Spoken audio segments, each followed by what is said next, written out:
Chicago in the roaring 20s, the center of the jazz age.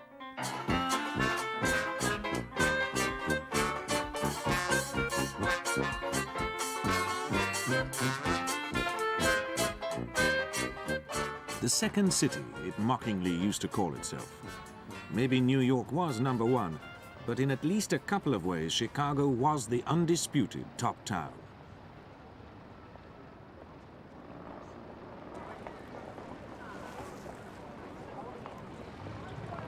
The Great Fire of 1871 had led to an exciting new city with the best modern architecture in America. And it was the bootleg capital of the country. In 1920, Prohibition had hit America, outlawing intoxicating liquor. If it was found, it was destroyed. But most people still wanted a drink, and Chicago became the center of this new trade.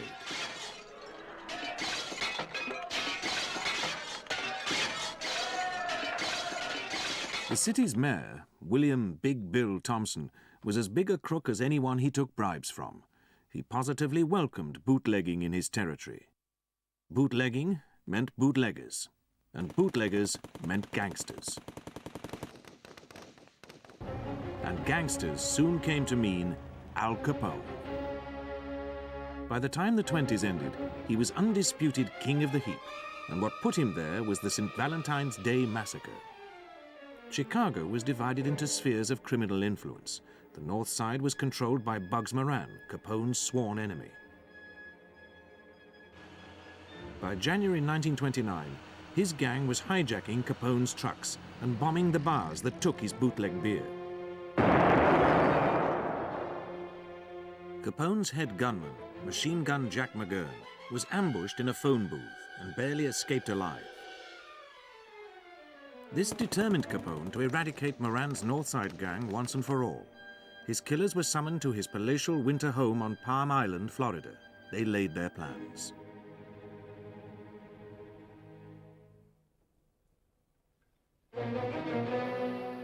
On the morning of St. Valentine's Day, February the 14th, 1929, Capone rose early and had a swim in his pool in way off Florida. Then he ostentatiously established himself an alibi.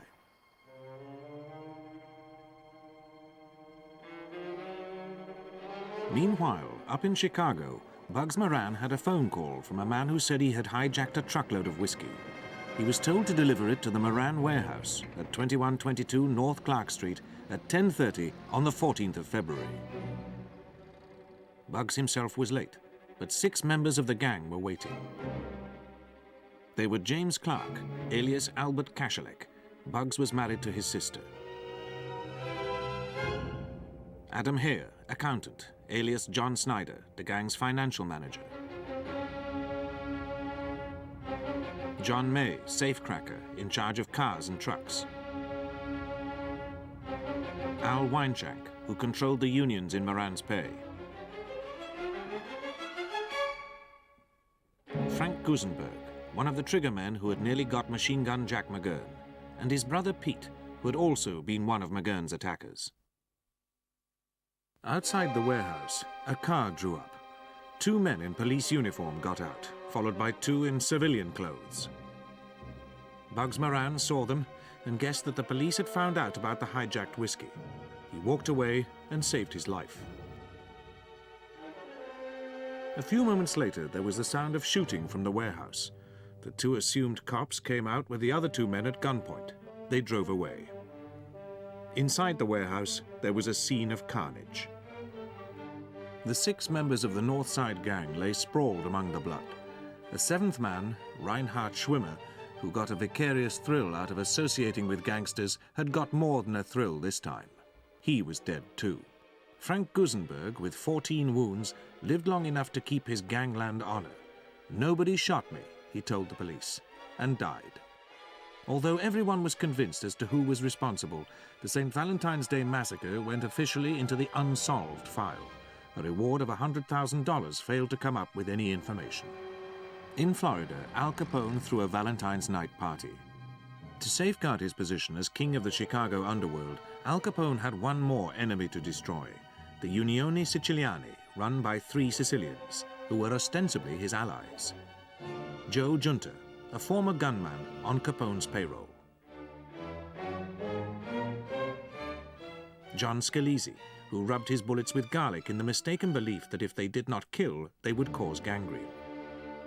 And Albert Anselmi, who was incautious enough to boast, "We're the big shots now." The boast made Al Capone see red. So less than 3 months after the St. Valentine's Day massacre, he staged a lavish banquet, ostensibly in honor of the trio. Everyone left their guns outside. After many courses and bottles of wine, the 3 Sicilians were relaxed. Suddenly, at a signal from their boss, the Capone gang jumped on the trio, tied them up, and Al himself walked behind them with a baseball bat. Cursing them as traitors, he beat them until they were unconscious. Then a bodyguard fetched a gun to finish them off. Now at last, Capone could look back with satisfaction on the success of his ruthless career. It was a career which had begun in New York on the 17th of January, 1899, when Al Capone was born, the 4th child of an Italian barber living in Brooklyn.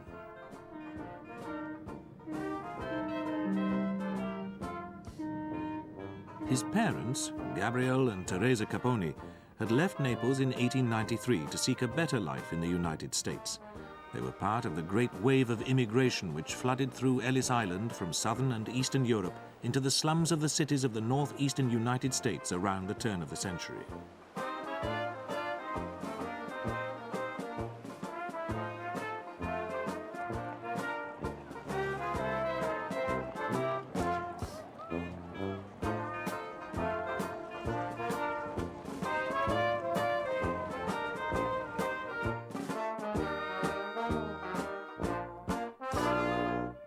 From his early school days, Alphonse was a sullen, troublesome boy, big for his age, with a vicious temper.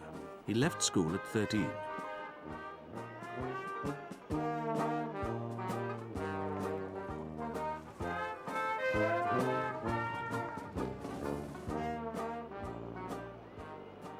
As a mere boy, Capone became a runner for the local gangster chief, Johnny Torrio, and soon a junior member of his dreaded 5 Points gang.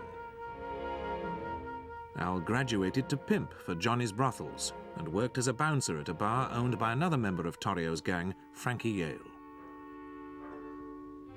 One night he made a rude remark to a girl. Her brother overheard and slashed him in the face 3 times with a knife, leaving him with the nickname he hated, Scarface. The only nickname he ever tolerated was Snorky, slang for a smart dresser. Capone was frequently involved in vicious fighting, and in 1919 decided to get out of New York to join Johnny Torrio in Chicago. Johnny had gone to the Windy City as heir apparent to his uncle, the town's top gangster, Big Jim Colosimo. Dam and Jim had built an empire based on prostitution, dope, and gambling. Chicago in the early 20th century was already one of the most corrupt cities in the United States. One classic example of this was the 1919 World Series baseball, when a New York gangster, Arnold Rothstein, bribed the Chicago White Sox to lose. Police and politicians all took bribes, and it was easy for Colosimo and his gang to ensure immunity. In April 1920, Colosimo had married a young opera singer, Dale Winter, with whom he was besotted. Secret whispering started that Colosimo had gone soft and was no longer fit to lead a tough gang.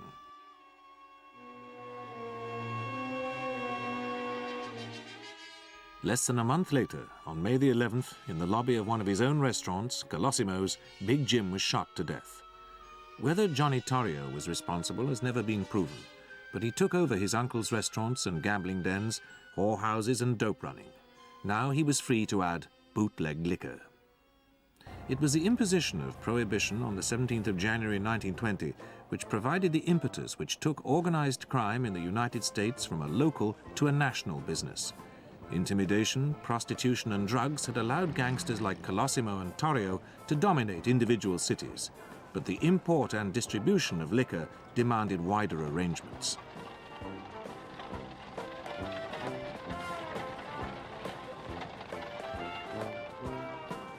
Chicago was ideally situated to profit from Prohibition. Canada was just over the border, with its breweries and entrepreneurs.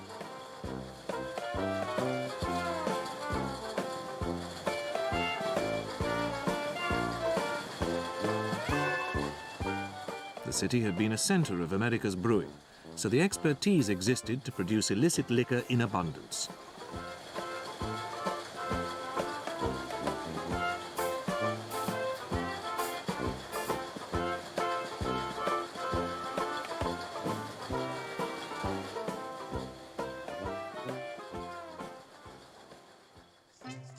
The long eastern seaboard of the United States also made bootlegging and booze running a simple and tempting matter. Vessels could remain outside territorial waters while small boats took it into deserted beaches. Few people regarded the law as anything more than a joke.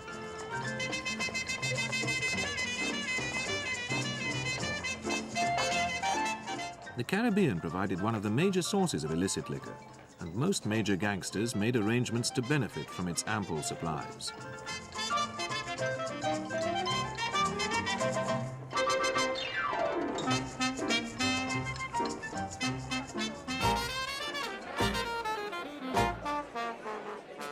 Chicago was large, wild, and corrupt, so the new business could flourish with plenty of protection from the authorities.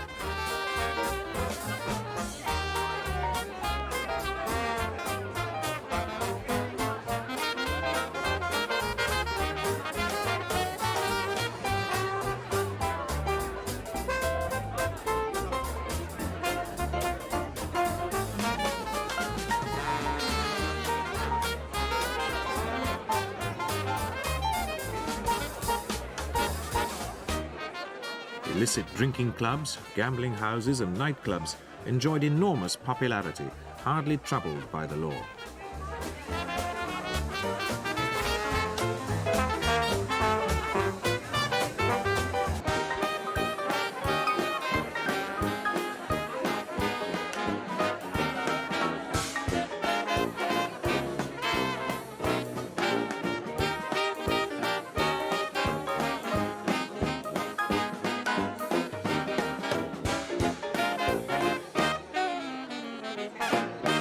Johnny Torrio first used Al as his bodyguard. The burly young tough did so well that he was upgraded to junior partner. One of his own best customers, Al drank and gambled his way up the ladder. Publicly, he claimed to be just a dealer in second-hand furniture. Together, he and his fellow immigrants from Naples battled with Dion O'Banion's Northsiders and the Sicilians, led by the notorious Jenner brothers.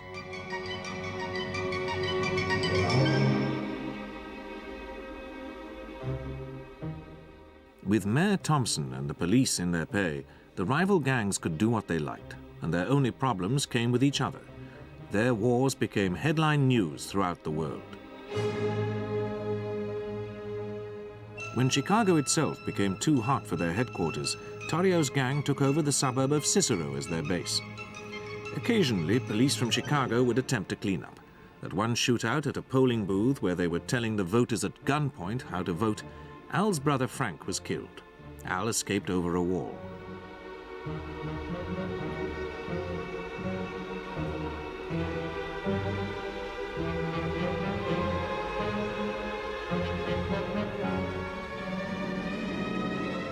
Johnny Torrio decided to retire in 1925 after a shootout with Bugs Moran and little Jaime Weiss. Badly injured and almost killed, it was time to leave town. He passed control to Capone.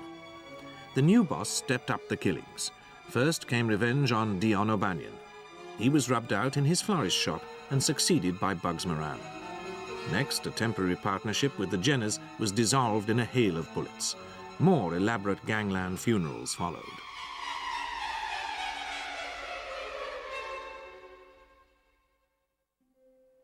Capone himself was under constant threat and was almost killed when his car was riddled with bullets. Prudently, Al ordered himself a new bulletproof car. Behind the rear seat was a gun locker, and the rear window was hinged at the bottom so that a marksman could fire at pursuers. As Capone himself had proved more than once, you can't trust nobody. In 1927, it was the turn of his boyhood chum, Frankie Yale, the executioner, to turn against him. Reluctantly, Al signed his death warrant. His killers pursued their former associate to New York. Capone's grip on Chicago was confirmed in 1929 at the first ever national meeting of organized criminals held in Atlantic City. Some of the biggest gangsters in the country attended. Dutch Schultz, Frank Costello, and Lucky Luciano represented New York. Johnny Torrio was chairman. From this summit emerged the octopus that grew to grip American crime, the Mafia. Capone's rackets were now pulling in at least $60 million a year, but he spent enormously, including around $1 million a year gambling on horses. His mansions in Florida and Chicago were guarded round the clock, and armed guards escorted him everywhere. He had his own secret entrance to the Chicago hotels, first in the dowdy Metropole, where 50 rooms were kept for his entourage, and then in the posh Lexington. His Irish wife, May, whom he had married when still a young hoodlum back in New York, was rarely with him. He kept a string of mistresses and auditioned the new girls for his brothels. When the going got really tough after the St. Valentine's Day massacre, Capone ironically took refuge in the safest place of all. He chose to go to jail. In 1929, he arranged to be arrested on the faintly ludicrous charge of carrying a gun and spent 10 months inside. He was allowed all the visitors he liked and the use of a full-time telephone to run his empire. The world he emerged into had changed dramatically. The Wall Street crash of 1929 had precipitated a worldwide depression. Millions were out of work, and mass poverty stalked the great cities of the United States. Capone had always behaved like a medieval baron, destroying his enemies and rewarding his friends. Now he used the depression to get favorable publicity by being one of the first to set up soup kitchens. As these interviews show, at least some people in Chicago felt they had reason to be grateful to him. I ever got. But this is the finest soup I ever tasted in my life, and give my regards to this place. Present and the future. The poor and unfortunates like myself on State Street are begging for a bowl of soup and for a sandwich. We haven't got no work. We can't get no work. We're looking for work. We can't get no work, but we will, someday in the future. Now, gentlemen and ladies and gentlemen, when we go to work and get this here work, we'll go to work. If it wasn't for our friend Al Capone roping open this here White House on 935 South State Street, we wouldn't eat. Acting as what today would be called his public relations consultant was a reporter on the Chicago Tribune named Jake Lingle. Although his salary from the paper was only $65 a week, he lived high off the hog and contributed scoop after scoop, glorifying Capone, who was quietly paying him $60,000 a year. On the 9th of June, 1930, the day before he was to meet federal agents investigating Capone, Jake Lingle was gunned down. Capone insisted he was shot by another gang, but the finger was pointed at him. For America's new president, Herbert Hoover, this murder was the last straw.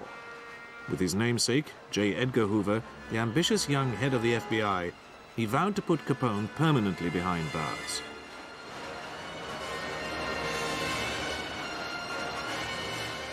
Their approach was two-pronged.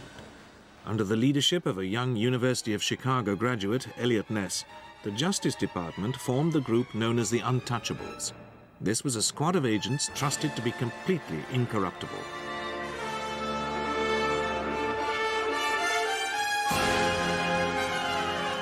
A concerted drive was launched to destroy illegal stills and brewing operations.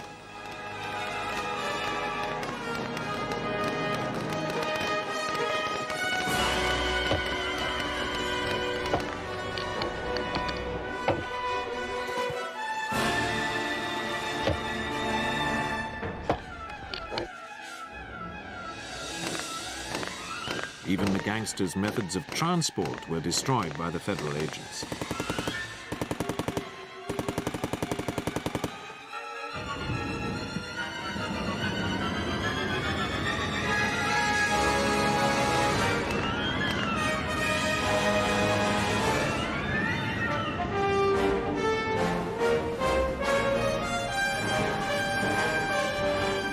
At the same time, the full power of the Coast Guard was deployed to stop the smuggling.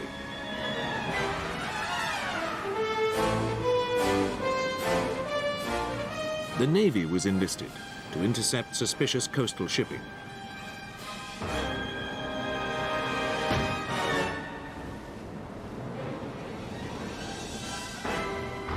and aircraft were brought in to track down bootleggers. Although these activities had a publicity and nuisance value, they were mostly a smokescreen for the really effective way of putting the villains behind bars. Frank Wilson, who later headed the investigation into the Lindbergh baby kidnap, was enrolled by the Internal Revenue Service to get the racketeers through unpaid income tax. An agent, Mike Malone, booked into the Lexington, pretending to be on the run. He wormed his way into the inner circle and found out their financial secrets. First to be caught was Capone's brother, Ralph. His books showed that $8 million had passed through his hands in the last 4 years, and no tax had been paid on it. He drew 3 years in jail. Next was the Capone gang's treasurer, Jake Greasy Thumb Guzik, 5 years. By summer 1930, the structure Capone had so carefully built was beginning to crack. Wilson traced Capone's bookkeeper, threatened and cajoled him, and at last got his reluctant agreement to testify in return for immunity. In June, Capone was charged with 23 counts of tax evasion. The IRS said he owed $388,000, all that they could prove. Al's lawyers tried to plea bargain, but the judge wouldn't allow it. The gang went after the members of the jury instead. On the day of the trial, the judge switched juries with another case. On the 22nd of October 1931, the untainted jury found Capone guilty on enough of the charges for him to be sentenced to 11 years in prison.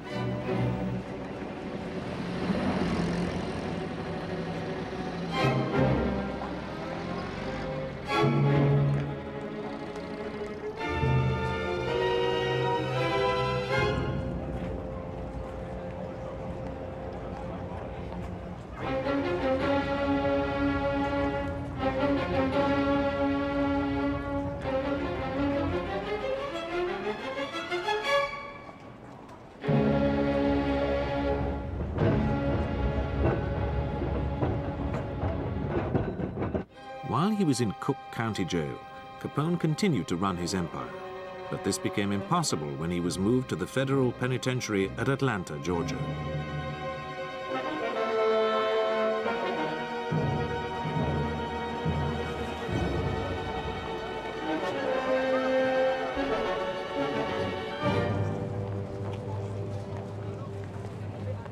In 1934, he was transferred to the dreaded escape-proof Alcatraz in San Francisco Bay. This spelled the end of the line for the king of the crooks.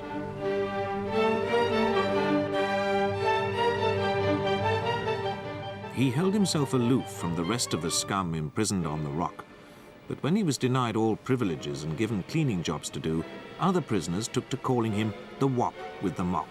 When he refused to join in a prisoner's strike, he was stabbed in the back with a pair of scissors.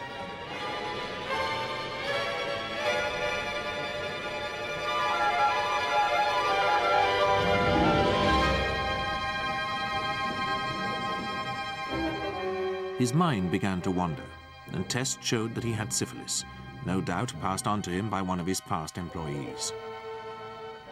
As the years passed, Capone's syphilis grew worse.